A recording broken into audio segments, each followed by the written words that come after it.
बन सकते हैं। What are the different possible models? तो एक मॉडल तो है बिल्कुल बेसिक्स।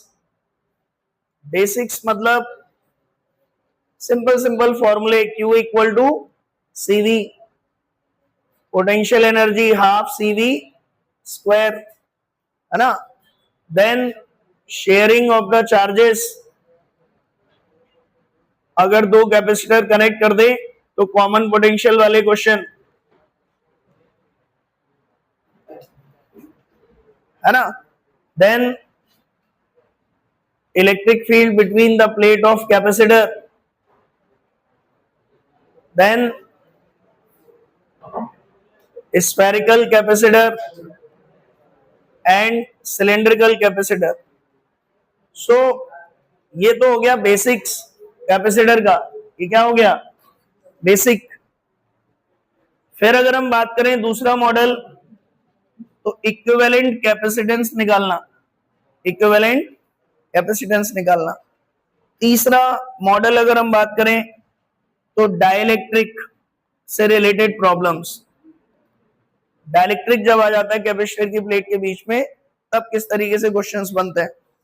चौथा मॉडल अगर हम डिस्कस करें तो circuit analysis, you can say circuit analysis, कि भाई सर्किट को कैसे एनालाइज करना है। सर्किट एनालिसिस मतलब KCL, KVL, ये सब। तो मोटा मोटा ये चार आपके जो है मेन मॉडल हैं।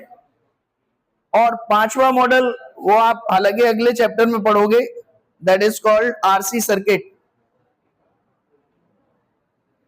तो मेजरली इस चैप्टर में 5 ही पोर्शन है जिससे क्वेश्चन क्या हो रहे हैं, फ्रेम हो रहे हैं। इसमें अभी तक आपने जितने भी क्वेश्चन किए कैपेसिटर में, अगर हम उन सभी का डिस्कशन और उन सभी को क्लब कर लें, ठीक है, और क्लब करने के बाद देखें कि MTG के इन 150 क्वेश्चंस में क्या कोई नया मॉडल का क्वेश्चन मिला हमें, कोई नए मॉडल का क्वेश्चन जिस जैसा क्वेश्चन अभी तक आपने अपने क्लास नोट्स में या जो बेसिक आपका डिस्कशन है उसमें नहीं देखा। तो मैं आपको कुछ प्रॉब्लम्स करा रहा हूं मॉडल वाइज, जो आपको MTG में दिखेंगे, जो अभी तक आपने नहीं पढ़े, ठीक है। जैसे एक ये 2022 में आपका क्वेश्चन आया है, 2022 में, इसका नाम है अनइक्वल चार्ज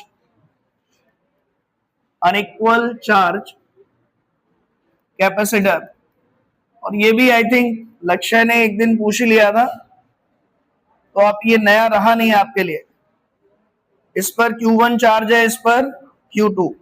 मान लो ये 4 कूलम और ये 3 कूलम या 8 कूलम। तो बताइए, अगर मैं आपसे कहूं कि इन दोनों के अक्रॉस पोटेंशियल डिफरेंस ये 5 वोल्ट है और ये -5 वोल्ट, तो मुझे बताओ what is the capacitance of this capacitor.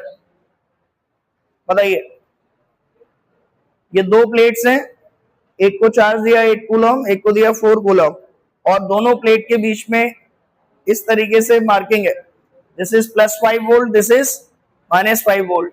आपसे पूछा गया कैपेसिटेंस बताइए, व्हाट इज द कैपेसिटेंस।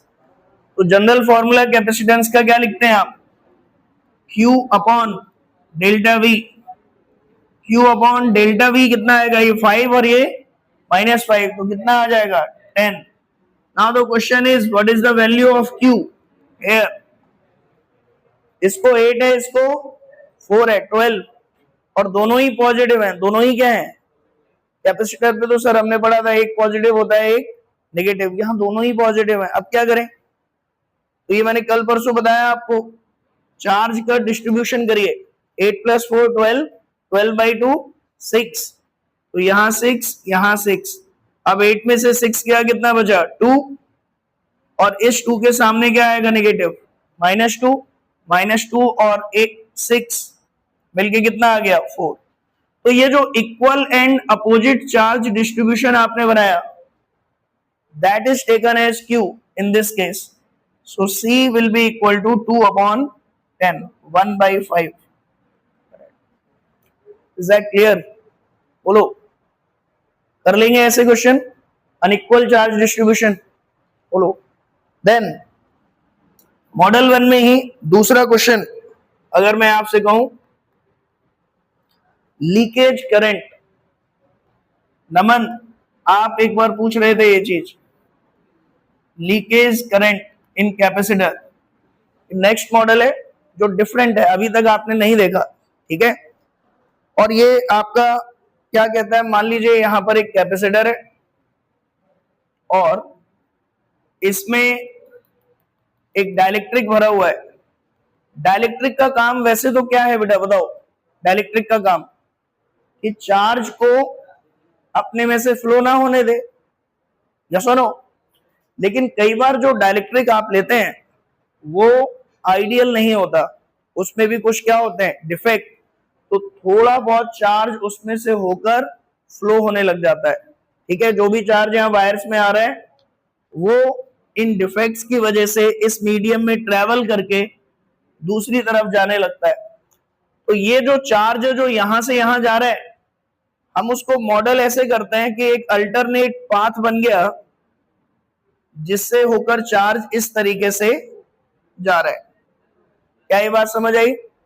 जो भी इस डाइलेक्ट्रिक का इक्विवेलेंट रेजिस्टेंस है हम उसको पैरेलल में ही क्यों कनेक्ट करते हैं, ये बात समझ आ रही है आपको? क्योंकि ये एक अल्टरनेट पाथ है इधर से इधर चार्ज को जाने का। समझ में आ रही है बात? यस और नो? सो अब ये रेजिस्टेंस कैसे लिखेंगे? रेजिस्टेंस बहुत सिंपल है, इसकी रेजिस्टिविटी अगर मटेरियल की पता है तो रो इनटू ये जो लेंथ है वो कैपेसिटर की प्लेट का separation divided by area, rho D by A, ठीक है। तो इस पर बेस्ड क्वेश्चन कैसे आया आपका जेईई मेंस में? ध्यान से देखिए, मैं क्वेश्चन लिख रहा हूं आपके सामने डेटा के साथ। यहां पर कैपेसिटर है, इसके अंदर जो डाइलेक्ट्रिक है इसकी रेजिस्टिविटी है आपकी 200 ओम मीटर और कैपेसिटेंस है इसका 2 पिकोफैरेड। आपसे कहा गया कि इसको हमने कनेक्ट किया एक बैटरी के साथ जिसकी वैल्यू है 40 वोल्ट। आपसे कह रहे हैं find the value of leakage current, find the value of leakage current flowing out of the capacitor. Capacitor से कितनी लीकेज करंट बाहर निकल रही है if K is equal to 50, if K is equal to 50। कैसे निकालेंगे सोचिए, हाउ टू सॉल्व दिस?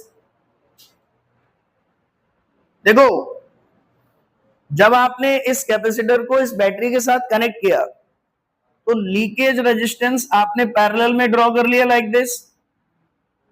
अब इस रजिस्टर से कितनी करंट जाएगी इट विल डिपेंड कि कैपेसिटर पर वोल्टेज कितना है। तो लीकेज करंट वैसे तो टाइम के साथ क्या करती है, वेरी करती है, ठीक है। और उसको आप कैसे लिखोगे? Leakage current at any time T is voltage across the capacitor at any time T divided by resistance divided by. लेकिन अगर मैं स्टेडी स्टेट पर मैक्सिमम लीकेज करंट निकालना चाहूं तो स्टेडी स्टेट में ये 40 वोल्ट ही आ जाएगा इसके अक्रॉस, कैपेसिटर के अक्रॉस। तो उस केस में आप क्या लिखेंगे? V divided by R, V divided by R। और R की वैल्यू कैसे लिखेंगे? रो D बाई A। तो ये कितना बनेगा? V into A divided by rho into D। अब देखो इधर इसमें डेटा कैसे दिया है आपको, यहां पे रो तो दे रखा है क्वेश्चन में, V दे रखा है क्वेश्चन में, बट A बाई डी की वैल्यू नहीं दी है। और वो कहां से निकालेंगे आप? कैपेसिटर की वैल्यू से। कैपेसिटर आपका है epsilon naught A by D, तो यहां से A बाई डी आपका किसके इक्वल हो जाएगा? C by epsilon not. ये जब इसमें रखेंगे तो ये बनेगा V upon rho A by D की जगह C by epsilon not. This is the answer. कर लेंगे? बोलो। देन इसी में मॉडल 1 में ही अगर हम बात करें बेसिक्स में ही, बिल्कुल 2021 में एक प्रॉब्लम है आपकी जेई मेंस की, जिसमें एक कैपेसिटर इस तरीके से दे रखा है, ये प्लस और ये माइनस। ये जो प्रॉब्लम है ये लैंग्वेज बेस्ड प्रॉब्लम थी आपकी, डायग्राम कुछ नहीं दिया था, और इसमें बस इतनी लाइन लिखी थी कि ए charge particle enters in the plate of capacitor with kinetic energy K1 at angle alpha and leaves the capacitor plate at angle beta with kinetic energy K2। तो आपसे ये पूछा था what is the ratio of K1 by K2 in terms of alpha and beta। Again language सुनिए ध्यान से। A charge enters between the plate of capacitor at an angle alpha with kinetic energy K1 and it leaves the capacitor plate at angle beta and kinetic energy K2। Then find the ratio of K1 by K2। तो आपको ये समझना था कि जब आप इस तरीके से फेंकोगे तो ये इलेक्ट्रिक फील्ड इसको नीचे की तरफ दबाएगी और ये इसका पाथ ऐसे ना होकर कुछ इस तरीके से जाता हुआ ये बाहर निकलेगा लाइक दिस, और ये एंगल अगर उस टाइम पर कितना है बीटा एंड काइनेटिक एनर्जी कितनी है K2, तो आपको K1 by K2 निकालना था। तो कैसे निकालेंगे बताइए? K1 by K2 equal to half mv1 square by half mv2 square, ये कैंसिल हुआ v1 square by v2 square. लेकिन हमें तो अल्फा बीटा के टर्म में निकालना है, तो कैसे करें? How to replace this v1 and v2 with alpha and beta, बताओ कैसे करें? हॉरिजॉन्टल में there is no force, horizontal में there is no force, it means horizontal component will always be same, horizontal component will always be same. तो v1 cos alpha equal to v2 cos beta. So from here v1 upon v2 equal to cos beta upon cos alpha। ये value जब इसमें रखेंगे तो you will get K1 by K2 equal to v1 by v2 का square cos square beta upon cos square alpha. समझ में आई बात है आपको? बोलो। तो ये क्वेश्चन लैंग्वेज का था और कुछ भी नहीं था इसमें, ठीक है। देन नेक्स्ट क्वेश्चन देखिए इसमें जो थोड़ा सा डिफरेंट है, ये आपका 2019 में आया हुआ क्वेश्चन है। इसमें आपसे कह रहा है, लैंग्वेज सुनिए ध्यान से, what is the work done in pulling the plates away from D to D dash. एक कैपेसिटर है, इसमें अभी सेपरेशन D है, वो कह रहा है कि सेपरेशन को D से बढ़ा के कर दिया D डैश, ऐसा करने में what is the work done, what is the work done. तो इसमें दो केस बनते हैं बेटा, न्यूमेरिकल्स में ध्यान से देखना आप। एक केस है when battery is not connected, इस प्रोसेस में W, और दूसरा केस है when battery is connected, then किसी ने इसका सेपरेशन D से बढ़ा के कितना कर दिया D डैश। तो इस केस में वर्क डन और ऊपर वाले केस में वर्क डन, ये दो तरीके के क्वेश्चन आपसे पूछे गए हैं, ठीक है। सेपरेशन बढ़ाना, इसमें वर्क कितना करना पड़ेगा? अच्छा, किस प्रोसेस में ज्यादा वर्क करना पड़ेगा बताओ, गैस करो। बैटरी हटा के सेपरेशन बढ़ाने में या बैटरी कनेक्ट करके सेपरेशन बढ़ाने में? वर्क डन का फॉर्मूला क्या लिखेंगे आप? Delta U। तो यहां कितना आएगा आपका बताइए? शुरुआत में इस पर कैपेसिटेंस था C, वोल्टेज था V0, वोल्टेज था V0, क्योंकि इस पे बैटरी लगी थी V0, इसीलिए ये सिचुएशन थी। अब जब आपने इसको बढ़ाया इस तरीके से, तो आप क्या लिखेंगे? ध्यान से देखिए, U फाइनल का स्क्वायर माइनस U इनिशियल का स्क्वायर। Q फाइनल कितना बनेगा? Q final Q square by 2C dash minus Q square by 2C, तो ये बनेगा Q square by 2 1 by C dash minus 1 by C, 1 by C dash minus 1 by C। Is that clear? बोलो। तो यहां पे अगर आपने सेपरेशन मान लो डबल कर दिया, लेट अस सपोज 2D कर दिया, तो कैपेसिटेंस कितना हो जाएगा? हाफ। तो ये कितना बनेगा आपका? Q square by 2, C dash की जगह कितना आ गया? C बाई 2, तो 2 by C minus 1 by C कितना बचेगा? 1 बाई C, ये बचा। और Q को क्या लिखेंगे हम? C V नॉट, तो हाफ C V नॉट का स्क्वायर। सुनो, आप जरा इसमें आइए, यहां पे W equal to delta U जब आप लिखने जाएंगे तो half final capacitance C by 2 into V naught का square minus half C V naught का स्क्वायर, तो ये कितना बनेगा आपका? Half C V naught square common, अंदर कितना बचा? 1 बाई 2 माइनस 1, 1 बाई 2 माइनस 1, कितना आ गया ये? Minus C V naught square by 2, negative में आ गया, divided by 4,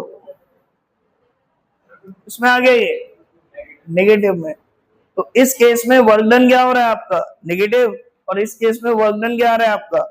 positive. Is that clear? बोलो। इसमें फाइनल पोटेंशियल एनर्जी आपकी क्या हो रही है? इंक्रीज, क्योंकि C डिक्रीज हो रहा है, और इसमें work done by work done in this that is equal to delta U। Is that clear? बोलो। नेक्स्ट देखिए, इसके बाद एक मॉडल ये है 2017 में, ये क्वेश्चन है, लैंग्वेज ही बस डिफरेंट है थोड़ी इसकी, जेई मेंस में। लैंग्वेज सुनना ध्यान से आप लोग, क्या कह रहे हैं?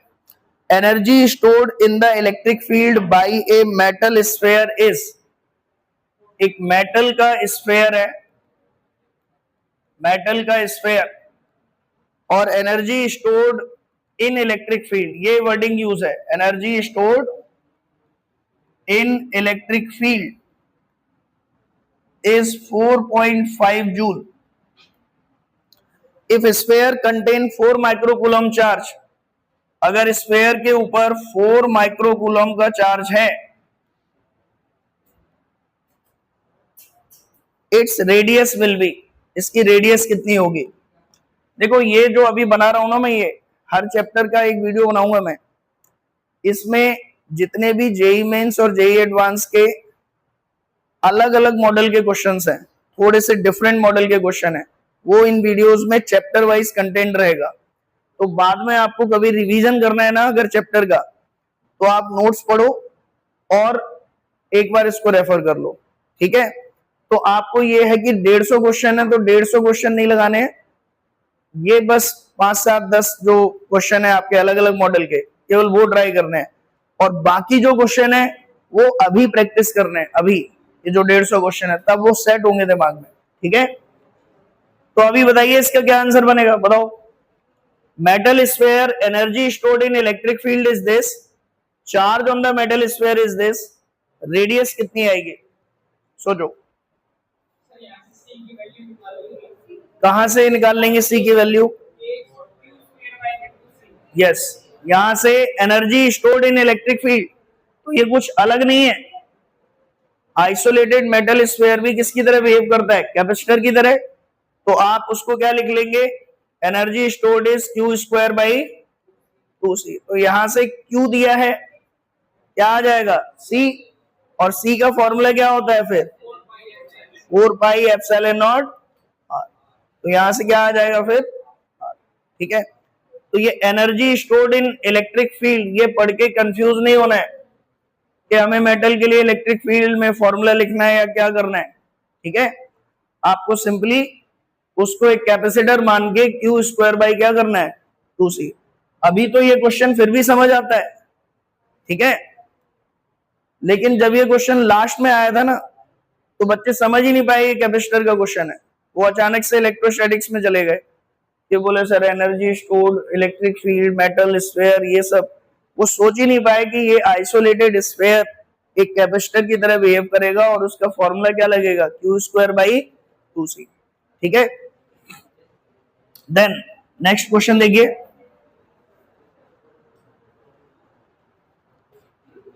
दो 2003 में एक ही क्वेश्चन है, इसकी भी लैंग्वेज बड़ी सिंपल है। Work done in placing Q charge on a condenser plate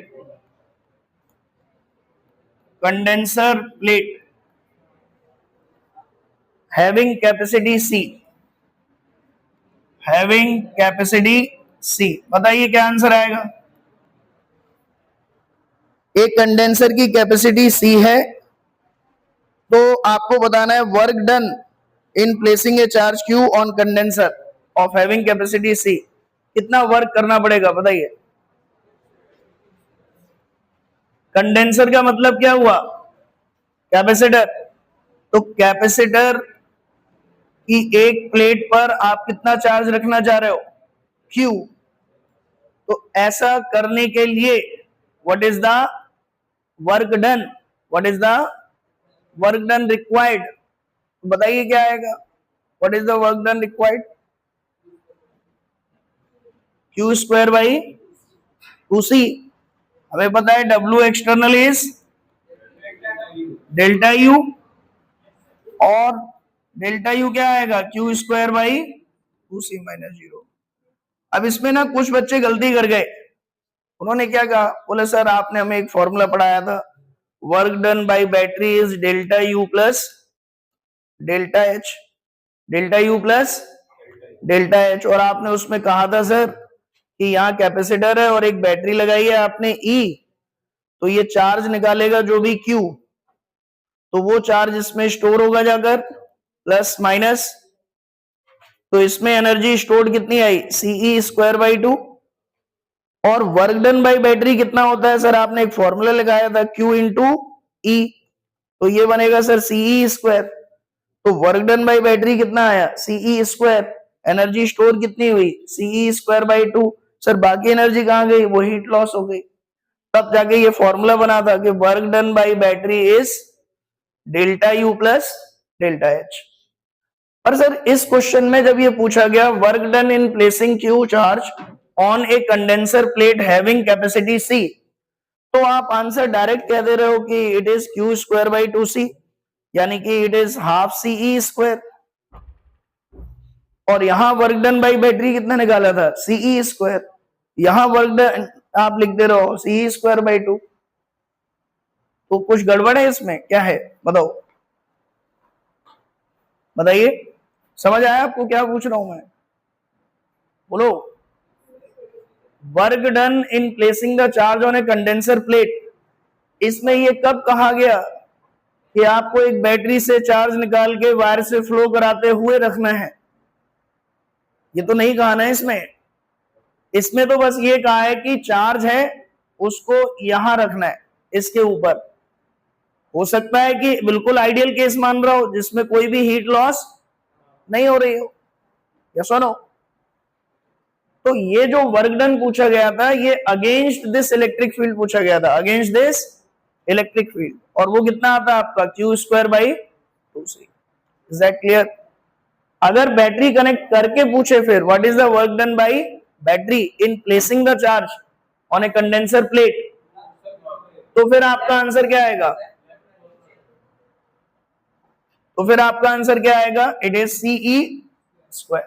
तो ये थोड़ा ध्यान रखना, ठीक है, इसमें गलती होने का चांस है। तो ये आपके मॉडल 1 के जितने क्वेश्चन थे ये हो गए, बेसिक्स में इतने में ही आप फंसोगे। देन C इक्विवेलेंट पे देखो, अब मॉडल नंबर 2 है आपका इक्विवेलेंट कैपेसिटेंस निकालने के क्वेश्चन। इक्विवेलेंट कैपेसिटेंस निकालने के क्वेश्चन, जिसमें एक क्वेश्चन ये आपका थोड़ा डिफरेंट है, 2020 में आया था जेई मेंस में।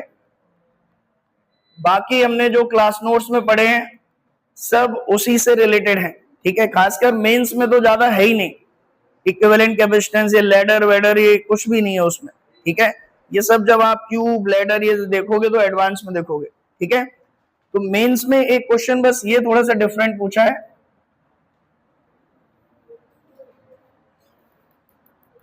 यहां पर दो प्लेट है कैपेसिटर की, ध्यान से देखिए, लाइक दिस, और एक प्लेट हॉरिजॉन्टल से एंगल बना रही है अल्फा और एक हॉरिजॉन्टली रखी है।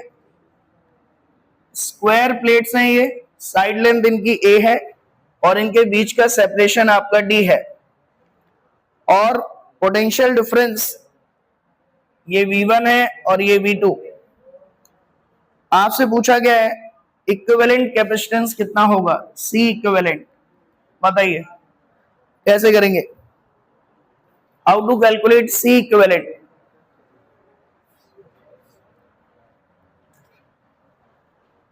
पूरे में एयर भरी हुई है, पूरे में क्या भरी हुई है, एयर। अभी तक आप पैरेलल प्लेट लेते थे ना, now the plates are not parallel, plates are inclined, समझे। अब कैसे करें, अचानक से आ गए 2020 में आ गए, ठीक है। ये आप भी सोच सकते थे कि सर पैरेलल प्लेट ही ले रहे हैं, थोड़ा सा प्लेट इंक्लाइंड हो जाए तो क्या होगा। और अब अल्फा जाए कितना भी कर लो, जनरल एक्सप्रेशन डिराइव करेंगे, अल्फा रख लेंगे उसमें। तो ऐसे में आपको क्या करना है बताओ, थोड़ा सोच पाए अगर तो बताएं क्या करें। इसको कैसे ब्रेक करेंगे, एक्स डिस्टेंस पर ऐसे ले लिया एक हमने, तो यहां पर ये जो प्लेट एरिया आया और ये जो प्लेट एरिया आया, तो इसका अगर डीसी लिखूं मैं तो कितना आएगा, small capacitance epsilon naught A by D. तो एप्सिलॉन नॉट एरिया कितना आएगा, A D x, A square आएगा है? ये विड्थ इसकी विड्थ है ए, इट इज लाइक दिस।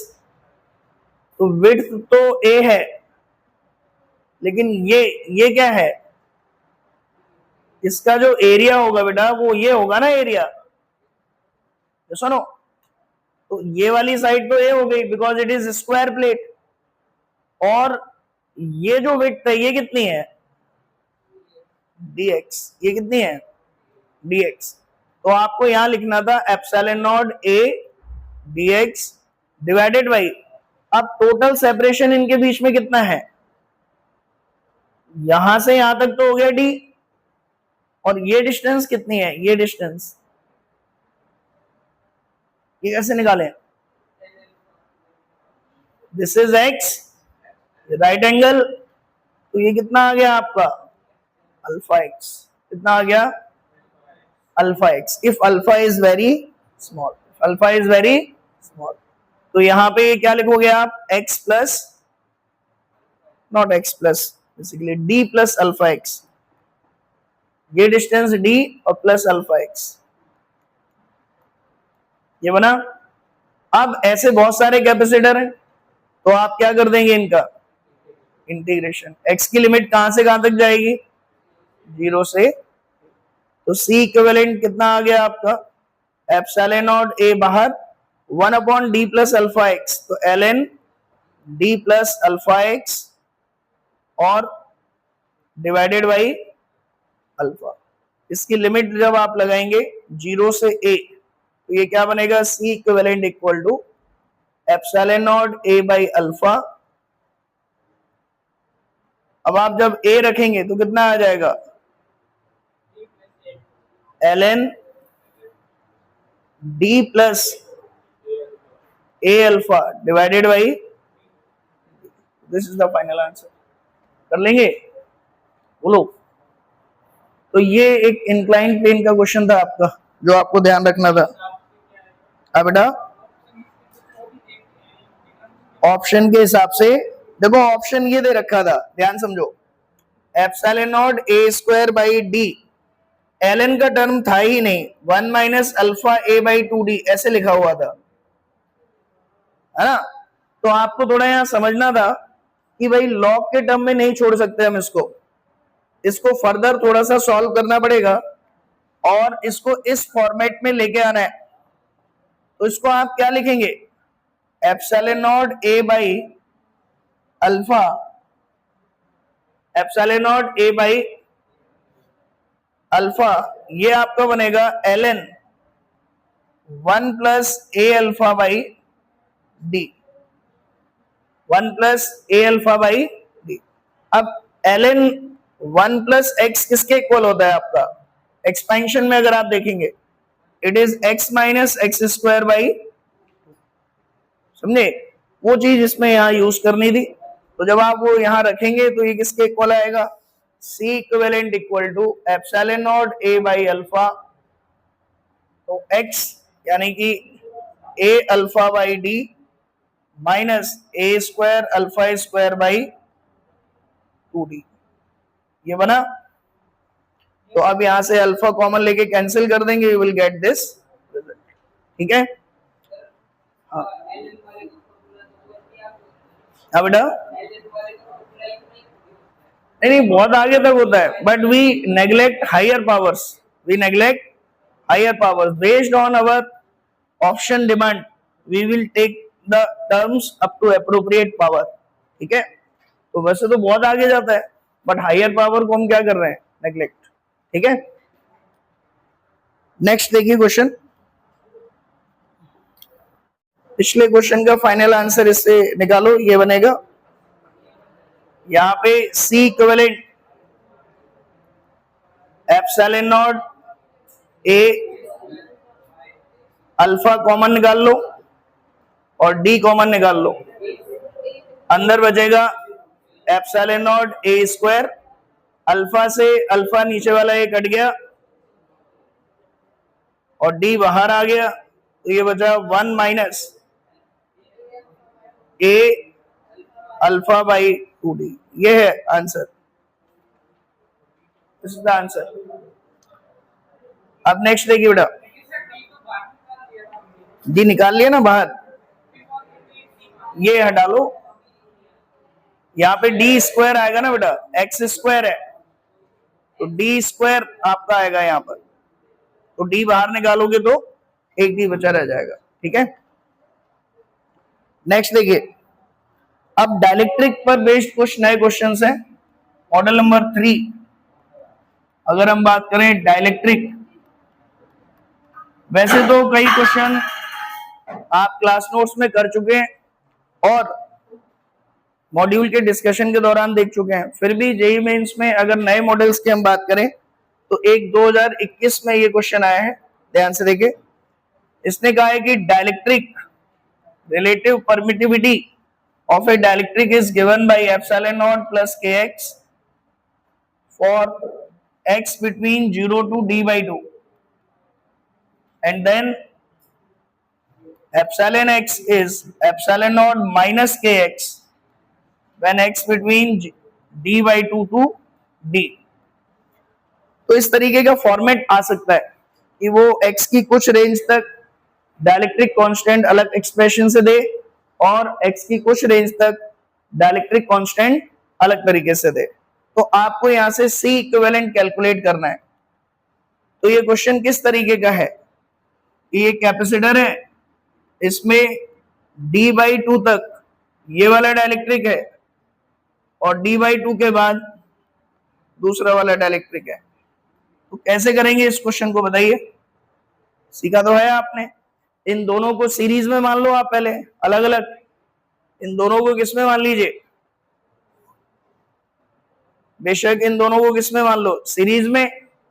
अब इसका अलग निकाल लो, इसका अलग C1 C2, और फिर इक्विवेलेंट जो बनेगा C equivalent that is C1 C2 upon C1 plus C2। अब C1 कैसे निकालें, तो उसके लिए आप यहां से x डिस्टेंस पर एक स्मॉल एलिमेंट ले लें दैट इज dx विड्थ का, और इसका dc लिखने की कोशिश करें, 1 बाई dc, तो अगर हम इसका डीसी लिखें तो क्या बनेगा, एप्सिलॉन नॉट एरिया, एरिया तो वही है, तो epsilon naught A by D X, तो epsilon 1x into A by D X, ये तो डीसी है। अब इसका 1 कर दिया आपने, तो ये क्या बना, dc equal to d x upon a into epsilon 1x, ये बना। अब इसकी वैल्यू रख दो वहां से और फिर इसको क्या कर दो, इंटीग्रेट। तो ये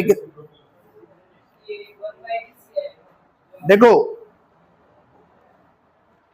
आपने यहां पे जब कैलकुलेट किया तो डीसी कितना लिखा, epsilon 1x A by dx, ऐसे लिखा। और अब अगर मुझे इसका इक्विवेलेंट निकालना है C1, तो C1 कैसे लिखोगे, integration 1 by dc। Is that clear? यहां पे मतलब फॉर्मूला क्या है, अगर आप ध्यान से देखो, 1 by c equivalent is equal to 1 by C1 plus 1 by C2 plus 1 by C3, ऐसे जा रहे हैं। तो वहां 1 by c equivalent is equal to 1 by dc को क्या करना है, इंटीग्रेट। अब वैल्यू रख लो, इसमें वैल्यू रखेंगे तो 1 बाई डीसी करेंगे, कितना आएगा, dx upon epsilon 1x into A. X की लिमिट कहां से कहां जाएगी आपकी, 0 से d बाई 2, तो 1 by c equivalent equal to dx, epsilon 1x की जगह आपका आ जाएगा epsilon naught plus kx into area, limit 0 से d बाई 2। अब ये कर लेंगे, क्या आएगा इसका, log x 1 by a log epsilon naught plus kx। इसकी लिमिट कहां से कहां चली जाएगी, 0 से d बाई 2, तो 1 by c equivalent equal to, अब आप रखेंगे तो कितना बनेगा, 1 by a log divided by k। Yes, integration के बाद इसको जब डिफरेंशिएट करोगे तो एक k आएगा, वो डिवाइड में चला जाएगा। इसको रखेंगे तो कितना आएगा, epsilon naught plus kd by 2 divided by 0 रखेंगे तो दिस वन। ये केवल एक पोर्शन का आया, ये किसका आया आपका, एक पोर्शन का 1 बाई C1 आया बेसिकली। ये क्या आया, 1 बाई C1। ऐसे ही 1 बाई C2 निकाल लेंगे, 1 बाई, ये कितना आएगा, KA log, अब लिमिट लगा देंगे आप वहां से d बाई 2 से d, और फिर नोट करके फाइनली आपको ऐसे लिखना है। कर लेंगे अब, बोलो नेक्स्ट देखिए क्वेश्चन।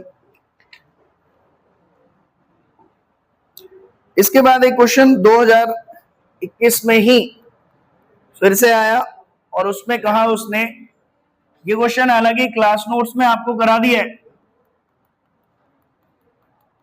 कैपेसिटर की प्लेट्स पर जो चार्ज है इसको हम बोलते हैं QF minus QF, free charge, ठीक है। इसके बीच में जब हम एक डाइलेक्ट्रिक रख देते हैं तो इधर माइनस चार्ज इकट्ठा हो जाता है और इधर प्लस चार्ज इकट्ठा होता है। डाइलेक्ट्रिक के अंदर जो चार्ज है इसको हम बोलते हैं बाउंड चार्ज, जैसे Q बाउंड, ठीक है। और डाइलेक्ट्रिक कांस्टेंट इस डाइलेक्ट्रिक का कितना है, K। तो आपसे ये पूछा गया what is the value of Q bound, Q bound की वैल्यू पूछी गई in terms of QF and dielectric constant. क्या ये क्वेश्चन किया है आपने कॉपी में, क्लास नोट्स में या कॉपी में किया है ये क्वेश्चन? अगर आपको याद नहीं आ रहा है तो आप ये मानो कि आपको अपने क्लास नोट्स और पिछला जो किया है उसका रिवीजन सही नहीं है आपका, और ऐसी स्थिति में आप कितने भी क्वेश्चन कर लो आप भूलते चले जाओगे अगर पीछे का, तो फिर हर क्वेश्चन आपको नया लगता रहेगा, फिर कोई फायदा ही नहीं है। जैसे अगले 150 क्वेश्चन आपने एमटीजी के किए, तो अगर आपको पिछला पूरा ध्यान है अच्छे से, तो आप कहोगे कि हाँ मुझे बस ले दे के 3 4 नए क्वेश्चन मिल रहे हैं, ठीक है। लेकिन अगर पीछे का ध्यान ही नहीं है तो 150 क्वेश्चन नए हैं, सारे ही नए हैं। फिर 4 दिन बाद फिर आप एडवांस के करोगे तो वो भी सारे नए हैं। लेकिन अगर आप अपनी प्रीवियस नॉलेज को रिस्टोर करते रहोगे अच्छे से, मॉडल वाइज के ये नए नए क्वेश्चंस मिले हैं, ये मैं करता जा रहा हूं, तो ही फायदा है, नहीं तो फिर सब एक बराबर हो जाएगा आपका, ठीक है। ये हमने कैसे निकाला था याद करिए। कैपेसिटर के अंदर एक्सटर्नल इलेक्ट्रिक फील्ड जो डाइलेक्ट्रिक के ऊपर लगती है, उसकी वैल्यू मान लीजिए कितनी है, ई नॉट, और कैपेसिटर के अंदर ये फील्ड डेवलप हो रही है, इसको हम बोलते हैं ई इंड्यूस। और जो नेट इलेक्ट्रिक फील्ड है डाइलेक्ट्रिक के अंदर, दैट इज ई नेट। तो हमने कैपेसिटर के अंदर नेट इलेक्ट्रिक फील्ड का फॉर्मूला पढ़ा था, डाइलेक्ट्रिक के अंदर ई एक्सटर्नल बाई के, और ई नेट को हम लिख सकते हैं ई एक्सटर्नल माइनस ई इंड्यूस। तो यहां से ई एक्सटर्नल को हम क्या लिख सकते हैं, sigma by epsilon naught into k. ये सिग्मा फ्री है, और sigma free by epsilon naught minus e induce को हम लिख सकते हैं sigma b by epsilon naught. समझे, ये सुनो। तो यहां से जब आप सॉल्व करेंगे तो sigma b by epsilon naught is sigma f by epsilon naught common, अंदर बचा 1 minus 1 by k. Epsilon naught से एप्सिलॉन नॉट कैंसिल, और इधर से आपका आ जाएगा q free, q bound equal to q free 1 minus 1 by k.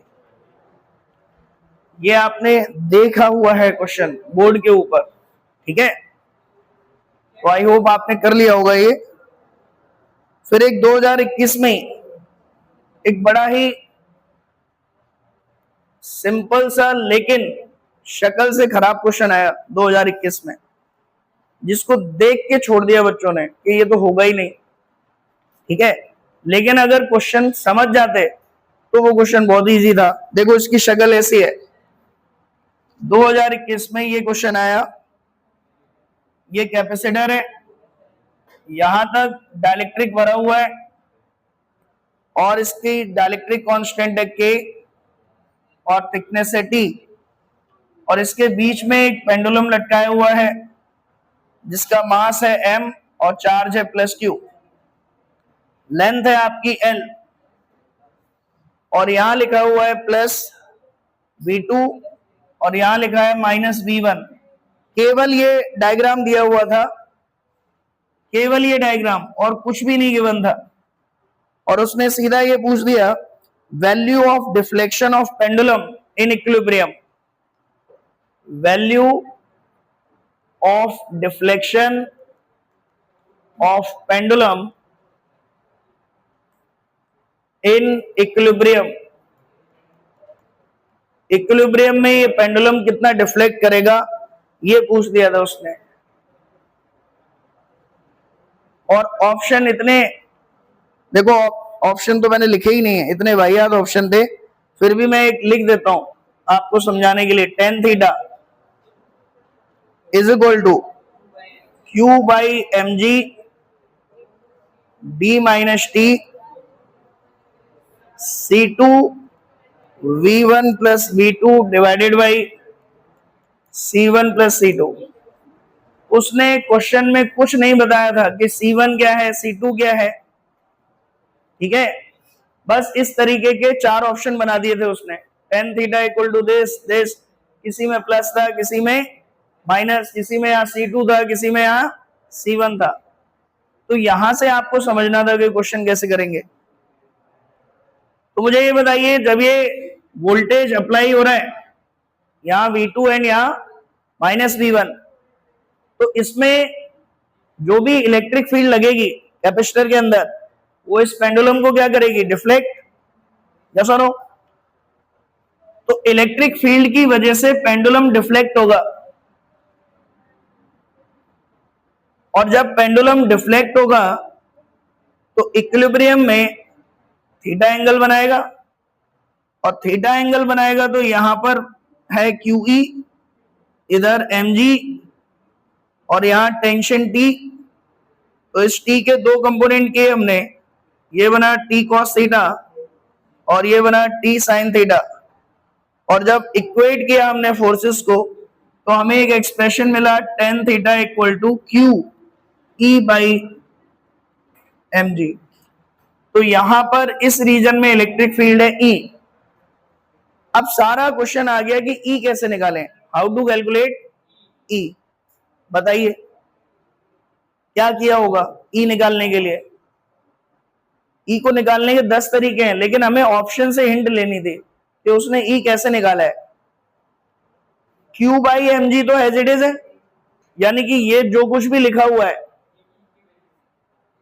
ये जो कुछ भी लिखा हुआ है यहां से लेके यहां तक, ये क्या है आपका E, जिसमें d माइनस टी क्या है, ये वाली डिस्टेंस, यानी कि E का कौन सा फॉर्मूला यूज किया उसने, वोल्टेज डिवाइडेड बाय डिस्टेंस। तो इसका मतलब ये जो E है उसने कैसे लिखा है, Q by mg d minus T, और वोल्टेज कौन सा लिखा है उसने, यहां से लेके यहां तक के बीच में पोटेंशियल डिफरेंस। यस और नो। तो ये जो डेल्टा V लिखा है, अब हमारी सुई अटक गई डेल्टा V पर कि भाई इसमें और इसमें डेल्टा V कितना है, इसमें और इसमें कितना है टोटल, V2 प्लस V1। तो उस पूरे सेटअप को आपको विजुलाइज करना था इस तरीके से कि दो कैपेसिटर हैं और ये पेंडुलम कहां लटका हुआ है, दूसरे वाले में, और यहां टोटल वोल्टेज कितना लगा रखा है, V1 प्लस V2। अब ये भी आप ही को विजुलाइज करना था कि इसमें C1 कौन सा लें और C2 कौन सा लें। कौन सा C2 लें, ये वाला C2 था और ये वाला C1, क्योंकि यहां सिंबल किसका है, V1 का। तो ये आपका क्या था, C1, और ये आपका क्या था, C2। तो मुझे इसमें वोल्टेज लिखना है, तो कैसे लिखूंगा, टोटल, यहां पे अगर हम बात करें total charge divided by C1, total charge कितना निकला होगा यहां से, C equivalent into V1 plus V2 divided by C1 अगर करेंगे तब जाके क्या निकलेगा, V1, और V1 ही किसके इक्वल है, डेल्टा V के। V1 ही किसके इक्वल है, डेल्टा V के। Is that clear. अब ये वैल्यू जब आप इसमें रखेंगे then you will get this result. समझ आ रही है बात, बोलो। तो ये मतलब इस तरीके का क्वेश्चन था कि आपको यहां से खुद ही विजुलाइज करने थे। कई बच्चे ऐसे C1 ले गए, ऐसे C2 ले गए, इसीलिए कंफ्यूज हो गए जल्दी जल्दी, क्योंकि आदत है ना C1 C2 C1 C2, जबकि सिंबॉलिक रिप्रेजेंटेशन कैसा था, इसे C1 लेना है और इसको C2 लेना है, ठीक है। और पोटेंशियल डिफरेंस इन दोनों के बीच में निकालना था, बच्चे यहां से निकाल रहे थे टोटल में, ठीक है। सो ना तो इसमें C इक्विवेलेंट निकालना पड़ा, ना तो इसमें क्या निकालना पड़ा, C इक्विवेलेंट। सीधा सा बस ये समझना था कि इलेक्ट्रिक फील्ड निकालनी है और इलेक्ट्रिक फील्ड इसके अक्रॉस निकालनी है, तो that is delta V by distance, और डेल्टा V इसके अक्रॉस निकालना है, तो ऐसे मान के बस सॉल्व करना है, ठीक है। देन डाइलेक्ट्रिक पे अब तो ये क्वेश्चन आप कर लेंगे जो अगला मैं देने वाला हूं, ध्यान से देखिए। 2020 में इसके जैसा रिपीटेड क्वेश्चन आपका आया जेई मेंस में। क्या ये कर लेंगे आप, देख के बताएं बस मुझे। एक कैपेसिटर की प्लेट के बीच में kx दे रखा है, k into 1 plus alpha x, और ये दिया है alpha D is much much less than 1। तो सी इक्विवेलेंट बताना है कितना होगा। ये कैपेसिटर की प्लेट है और इसमें डाइलेक्ट्रिक फील्ड है, क्या आप निकाल लेंगे सी इक्विवेलेंट? बताइए, सी इक्विवेलेंट निकाल लेंगे? के एक्स दे रखा है and alpha D is much much less than 1, calculate कर लेंगे या नहीं? बताएं। अभी अभी किया है, एक्स डिस्टेंस पे एक एलिमेंट लेके क्या करना है, उसको इंटीग्रेट। ठीक है, सो ये रिपीटेड मॉडल है। इसके बाद देखो एडवांस में 2014 जेई मेंस में ये डिस्टेंस आपकी एल है और यहां पे एक डाइलेक्ट्रिक इस तरीके से रख रहे हैं, लेकिन इसमें थोड़ा सा ट्विस्ट है। अगर आप लैंग्वेज ध्यान से समझे तो उसने डायग्राम ये दिया आपको और ये कहा कि इसकी विड्थ, प्लेट की विड्थ कितनी है W, लेंथ कितनी है L, और ये आपका क्या है डाइलेक्ट्रिक। आपसे पूछा गया फाइंड, चलिए आप लोग करिए try, find the force on dielectric when it is near to plate, when it is near to plate, जब ये डाइलेक्ट्रिक प्लेट के पास में है, when it is near to plate, तब इस डाइलेक्ट्रिक पर फोर्स कितना लगेगा, केवल इतना दिया है। और ये भी दिया है आपको कि कैपेसिटर पर चार्ज कितना है Q, डाइलेक्ट्रिक इंसर्ट करने से पहले कैपेसिटर पर चार्ज है Q, डाइलेक्ट्रिक कांस्टेंट की वैल्यू है K। तो आपको ये बताना है when this dielectric is near to the plate of the capacitor, what is the force exerted by dielectric by the capacitor on dielectric? Battery is nowhere connected, battery is nowhere connected, initial charge is given। तो आपको पता है कि इस case में जो force निकालते हैं वो हमेशा, फॉर्मूला तो एक ही है फोर्स का, that is minus d u by D x. अब इसमें u का कौन सा फॉर्मूला यूज करेंगे, क्यू स्क्वायर बाई 2c। अब c कैसे लिखें बताओ, how to write c here? उसने डायग्राम ऐसा दिया था, मतलब जो डाइलेक्ट्रिक है वो अभी कैपेसिटर की प्लेट में एंटर नहीं किया है, वो जस्ट एंटर करने वाला है, जस्ट एंटर। तो क्या करें फिर बताओ, C क्या लिखे यहां पर? हम तो ऐसे ही करते थे, C निकालते थे फिर उसको डिफरेंशिएट करते थे, तो C कितना आएगा, है ना? बच्चे कंफ्यूज हो गए, उन्हें लगा कि C तो अभी अंदर है ही नहीं, तो जब C अगर ये डाइलेक्ट्रिक इसके अंदर ही नहीं है तो सर C तो फिर कांस्टेंट होगा epsilon naught A by D, तो सर फोर्स भी 0 होगा, फोर्स भी क्या होगा 0।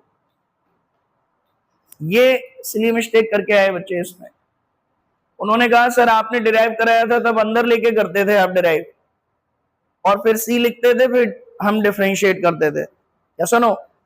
लेकिन सर इसने तो अंदर ही नहीं दिया, ये तो जस्ट बाहर है, तो C क्या रहेगा epsilon naught A by D, और फिर उसको डिफरेंशिएट करेंगे 0 आ जाएगा, यानी कि इस टाइम पर कोई फोर्स नहीं लगेगा। लेकिन आप याद करो मैंने बताया था कि फ्रिंज इफेक्ट होता है, क्या इफेक्ट होता है फ्रिंज।